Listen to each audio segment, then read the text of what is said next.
The relationship between Algeria and South Africa was built during the struggle years.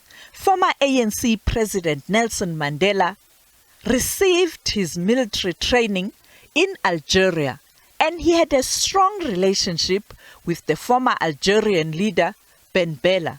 NEPAD was an initiative prepared by the leaders of South Africa and Algeria, Mbeki and Bouteflika, as well as Egypt, Nigeria, and Senegal. Today, the two ministers discussed the relationship between the two countries and the global challenges. With reference to the United States and China, all of us are familiar with the trade disputes that there have been. One of them would be with respect to Huawei, which is a company that telecoms companies in South Africa do have relations with in terms of both chips production and components. So the view that if there's a conflict with China, everybody else must join in is a very worrying one. And of course, China and the United States of America are the two largest economies of the world. And when they're trading together in a stable manner, all of us are able to have our economies stable. But once there's a rift, we are all affected because they're so big. And so it is important that whatever differences they have on trade matters are resolved speedily, because it's in the interest of all of us. On the war in Ukraine, both ministers called for dialogue between Russia and Ukraine.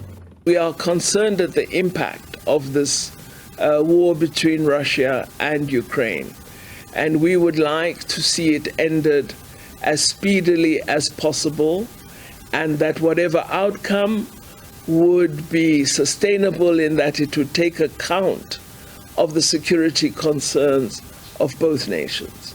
We fully share the point of view according to which there is a need for a speedy resumption of negotiations that would lead to a balanced and mutually acceptable, peaceful solution that would tackle the root causes of the issues involved and help bring about peace, security, stability to the whole neighborhood, but also to the international scene, and help relaunch multilateralism and give more powers to the United Nations institutions, including Security Council, that needs to be reinforced and empowered with the support of all its members so that it could tackle efficiently and diligently issues of peace and security.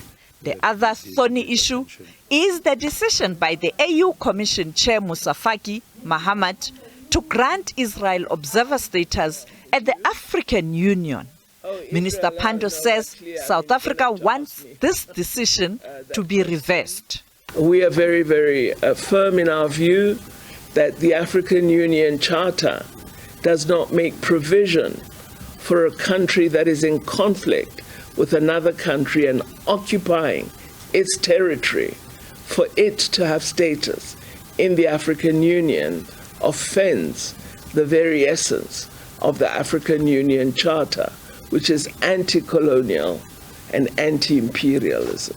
So I think the stand of South Africa and our view is, clear, and we have no equivocation on this point. The establishment of an ad hoc committee of heads of states, of which both South Africa and Algeria are members, for reasons that I ignore, that committee has not held any meeting.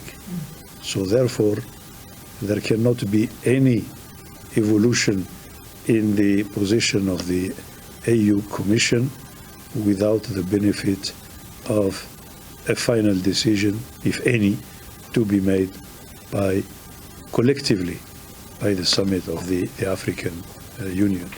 The AU summit this coming weekend will have to grapple with these issues. Sophie Mkwena, SABC News, Johannesburg.